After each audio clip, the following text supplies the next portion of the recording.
दोस्तों नमस्कार, सुप्रभात सभी को। दोस्तों वीडियो में आपका स्वागत है और इस सेशन में आपको बताने वाले हैं कि ईडब्ल्यूएस कैटेगरी के जो बंदे हैं, जितने भी लड़के लड़कियां ईडब्ल्यूएस कैटेगरी से एनटीपीसी, ग्रुप डी या टेक्नीशियन या किसी भी रेलवे भर्ती को आगामी टाइम पे, ओनली रेलवे की बात कर रहा हूँ क्योंकि रेलवे के जो नोटिफिकेशन है वो उसमें साफ लिखा आता है इन चीज़ों के बारे में, और एसएससी का जो आएगा उसमें अलग लिखा आएगा, अलग चीज़ें उनके हिसाब से मैटर करेंगी।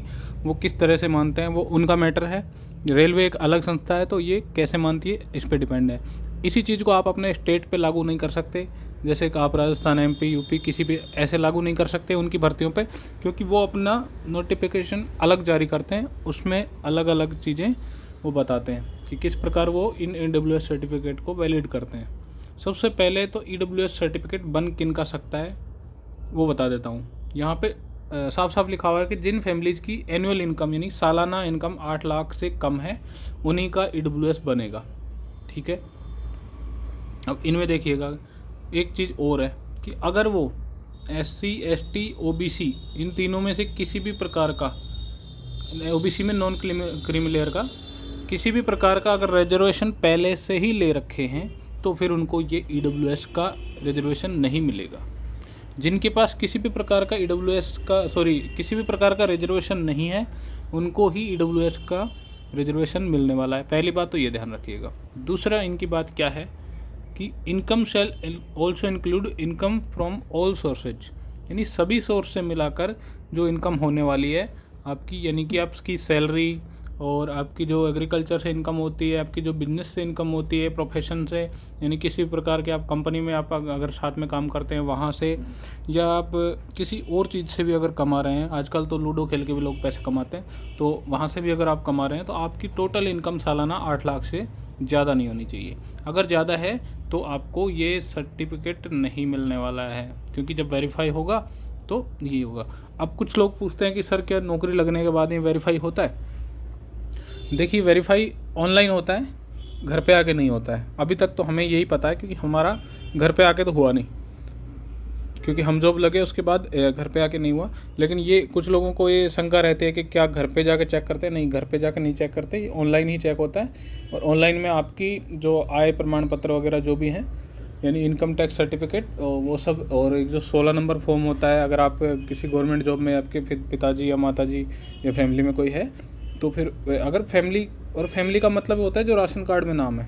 ठीक है, एक और डाउट क्लियर कर देता हूँ ईडब्ल्यूएस सर्टिफिकेट से संबंधित, कि अगर आपकी शादी हो चुकी है और आपके पिताजी की इनकम 8 लाख से ज़्यादा है, तो आपका अगर राशन कार्ड अलग है, अगर आपके नाम से राशन कार्ड अलग है आपकी पत्नी का, तो आप ईडब्ल्यूएस में आ सकते हैं, क्योंकि आपका राशन कार्ड अलग हो गया, आपकी फैमिली अलग हो चुकी है कागज़ों में।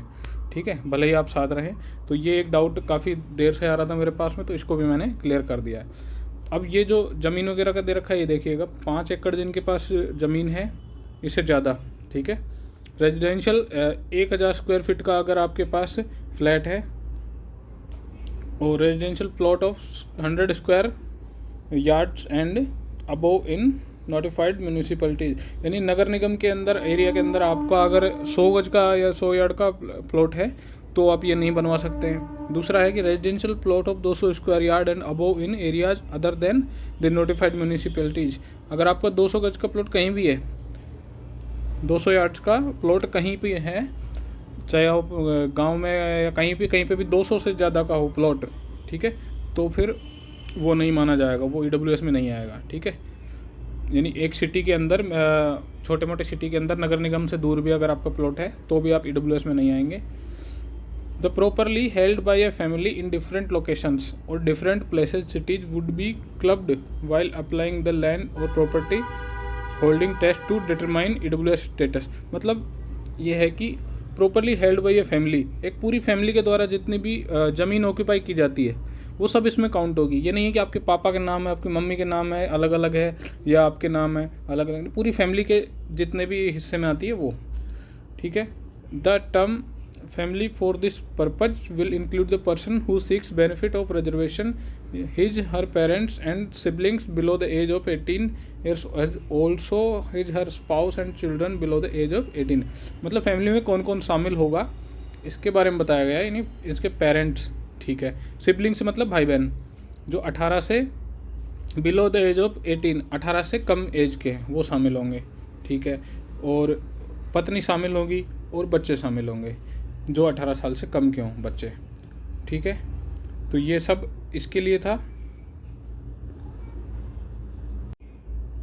तो अब नेक्स्ट स्लाइड पे आते हैं। The benefit for reservation under EWS can be availed upon production of income asset certificate issued bye a competent authority. Competent authority भी दे रखी है कि किस किस का होना चाहिए। अब कुछ बच्चों का था कि CO से होना चाहिए कि कैसे होना चाहिए, वो सब मैं यहाँ पे क्लियर करने वाला हूँ। कि देखिए एनेक्स और सेकंड, इसका एनेक्स और थर्ड जो है वो भी आप अच्छे से पढ़ लीजिएगा जाके इस नोटिफिकेशन में कि किस प्रकार जो है दे रखा है, ठीक है। नोटिफिकेशन जो है हमारे टेलीग्राम चैनल पर डाल दिया जाएगा, ज्वाइन कर लीजिएगा। टेलीग्राम चैनल की लिंक जो है इसके डिस्क्रिप्शन में मिलेगी वीडियो के, और वहाँ जाके आपको नोटिफिकेशन मिलेगा। वहाँ पूरा नोटिफिकेशन EWS के बारे में या EBC के बारे में आपको जो भी पढ़ना है पूरा अच्छे से पढ़िएगा। District magistrate, additional district magistrate, collector, deputy commissioner, additional deputy commissioner यानी ADC जिसको बोलते हैं, deputy DC commissioner, deputy commissioner, first class sub stipendiary magistrate, okay, sub divisional magistrate जिसको SDM बोलते हैं, taluka magistrate, executive magistrate, extra assistant commissioner. यानी कुछ लोग बोलते हैं कि हम तहसीलदार से बनवा लें तो वो चल जाएगा, नहीं, तहसीलदार का नहीं चलेगा। लेकिन revenue officer not below the rank of tehsildar, revenue officer चल जाएगा लेकिन तहसीलदार से नीचे रैंक का नहीं चलेगा। And sub divisional officer of the area where the candidate and और हिज फैमिली नॉर्मली रेजिडाइड, जहाँ पे फैमिली रहती है उस एरिया का सब डिविजनल ऑफिसर हो या फिर रेवेन्यू ऑफिसर जो तहसीलदार से नीचे रैंक का ना हो, ठीक है। चीफ प्रेसिडेंसी मजिस्ट्रेट या एडिशनल चीफ प्रेसिडेंसी मजिस्ट्रेट या प्रेसिडेंसी मजिस्ट्रेट, ये भी चल जाएंगे। तो आप इनमें से किसी भी अधिकारी के साइन किए हुए अगर EWS सर्टिफिकेट बनवाते हैं तो आपका मान्य होगा। कुछ लोग बोलते हैं कि CO का चल जाएगा क्या, उसका चल जाएगा। आप यहाँ क्लियर देख रहे हैं कि कहीं भी CO कुछ भी नहीं है, ठीक है। अगर आप चाहते हैं तो इनसे ही बनवाएं, ठीक है। जैसे मैंने बनवाया था सब डिविजनल मजिस्ट्रेट से, तो वो चल गया था आराम से। देखिए दोस्तों, बात करते हैं। The candidate applying against the vacancy reserve for EWS must produce valid income asset certificate issued by competent authority as per annex 3 during document verification. ये भी बात ध्यान रखने की है, और सबसे ज़्यादा यही बात आप पूछने वाले हो जब आपका सिलेक्शन हो जाएगा। और उम्मीद करता हूँ मैक्सिमम जो भाई लोग या बहन लोग जिन इस वीडियो को देख रहे हैं उनका सबका सिलेक्शन हो, और दुआ यही करूँगा आप लोगों के लिए। फिर जो सिलेक्शन के बाद आप पूछने वाले हो बार बार कि क्या जो EWS सर्टिफिकेट है वो फॉर्म के टाइम ही जमा कराना होगा, अपलोड करना होगा। इसमें क्या दे रखा है कि डॉक्यूमेंट वेरिफिकेशन के टाइम पे करवाना है। इसमें एक और बात है, they have to fill up the certificate number form के टाइम पे, date of issue, the certificate issuing authority और district and state of issue. ये सब चीज़ें आपको फॉर्म के भरने के टाइम पे अपलोड करनी है, ताकि वो जब EWS सर्टिफिकेट जब चेक करेंगे तो चेक करेंगे भाई वही सर्टिफिकेट है या नहीं है। इसका मतलब अगर आप इस साल फॉर्म भर रहे हो तो अभी आपको EWS सर्टिफिकेट बनवाना पड़ेगा। अगर नहीं बनवाते हो तो उसके बारे में क्या होगा, आगे पूरा पढ़ते हैं। देखिए, these candidate are also required to produce valid income and asset certificate during document verification. In case of non compliance to these stipulations their claim or reserved status or under EWS will not be entertained and the candidature application of such candidates। यानी कि EWS certificate आप नहीं बनाते हो तो candidature जो है रद्द भी हो सकता है। If fulfilling all the eligibility conditions for general category will be considered under general UR category vacancy only. हाँ, इसमें ये देखिए, ये एक ट्विस्ट है। अगर आप EWS सर्टिफिकेट नहीं बनवाते हो अभी, या आप बाद में बनवाते हो और आप EWS कैटेगरी में ही आ रहे हो, आपके नंबर EWS के लायक ही हैं, EWS से ऊपर जनरल के लिए नहीं है, तो फिर आपका कैंडिडेचर रद्द हो जाएगा, आपको जॉब नहीं मिलेगी, ठीक है। लेकिन कई जगह पे ये भी होता है कि पुराने के बजाय नया मांग लिया जाता है। जैसे 2019 वाली जो वैकेंसी थी उनमें जब 2022-23 में जब ज्वाइनिंग होने लगी तो उस टाइम यही बोला गया कि आप पुराना EWS लेके आओ। कुछ लोग पुराना ले गए तो वो कह रहे हैं नया लेके आओ। कुछ ये रेलवे चलता है डिविजन्स के हिसाब से, क्योंकि आप एक पूरा आरआरबी के हिसाब से नहीं चल सकते, अलग अलग डिवीज़न अपने अपने रूल बना लेता है। फिर वहाँ के अधिकारी अपने अपने रूल बनाते हैं कि भाई हमें तो नया चाहिए, हमें तो नया पुराना चाहिए। तो ये पूरे इंडिया के अंदर से अलग अलग खबर निकाल के आई, किसी को नया AWS मांगा जा रहा है, किसी के साथ पुराना AWS मांगा जा रहा है। तो ये डिपेंड करेगा आपके डिवीज़न पे। जैसे दिल्ली डिवीज़न है, अम्बाला डिवीज़न है, फिरोजपुर डिवीज़न है, ये हमारे NR में पढ़ते हैं। लखनऊ डिवीज़न है, ये भी NR में पड़ता है। तो ये सबका अलग अलग एक वो था कि हम ऐसे करेंगे, ठीक है। ये था। अगर आपके नंबर जनरल कैटेगरी में आ रहे हैं, आपके नंबर इतने ज़्यादा हैं कि आप जनरल कैटेगरी पार कर रहे हैं, तो आपको जनरल कैटेगरी में काउंट कर लिया जाएगा, आपका कैंडिडेचर रद्द नहीं होगा, आपको जॉब मिल जाएगी जनरल कैटेगरी में, ठीक है। ये एक फ़ायदा। ओके, तो ये जो जानकारी थी यहाँ पर है। Candidate belonging SC ST OBC NCL यानी non creamy layer EWS who fulfill required minimum educational qualification can also apply against UR vacancies। जो कैंडिडेट इन कैटेगरीज में आ रहे हैं वो UR वैकेंसीज के लिए भी अप्लाई कर सकते हैं। इसका मतलब ये हुआ, अगर आप कट ऑफ पार करते हैं जनरल की तो आप जनरल में ही सेलेक्ट होंगे, इन कैटेगरी में नहीं। और अगर आप जनरल कट ऑफ पार नहीं कर रहे हैं तो अपनी कैटेगरी में सेलेक्ट होंगे, अगर नंबर आपके अपनी कैटेगरी के लायक हैं। They will however have to compete with UR candidates. No age relaxation will be allowed to such candidates.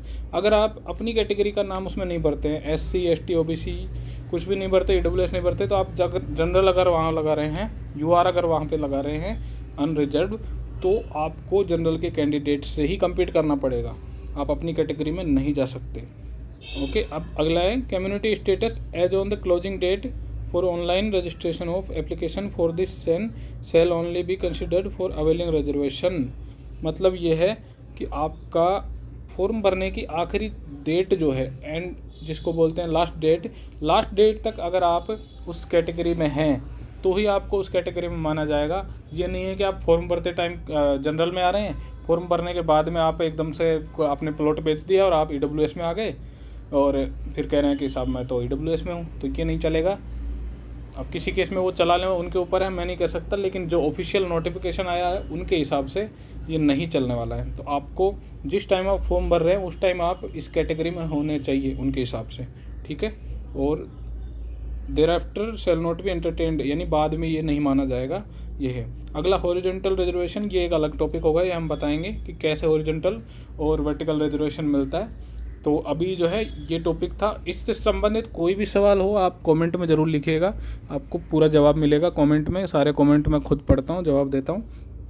और किसी भी प्रकार का कोई भी रेलवे की फॉर्म भरने से लेकर सिलेक्शन तक का कोई भी सवाल हो आप ज़रूर पूछिए और हम जवाब देंगे।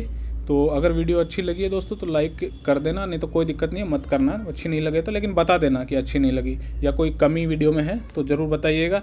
कोई क्वेश्चन आपका रह गया है तो वो भी बताइएगा, ठीक है। लाइक शेयर सब्सक्राइबर मैं नहीं कहूँगा करो या मत करो, कोई दिक्कत नहीं है, लेकिन वीडियो को एंड तक देखना, आपके फ़ायदे की चीज़ है। और बस शेयर ज़रूर कर देना दूसरों तक। थैंक यू दोस्तों, जय हिंद।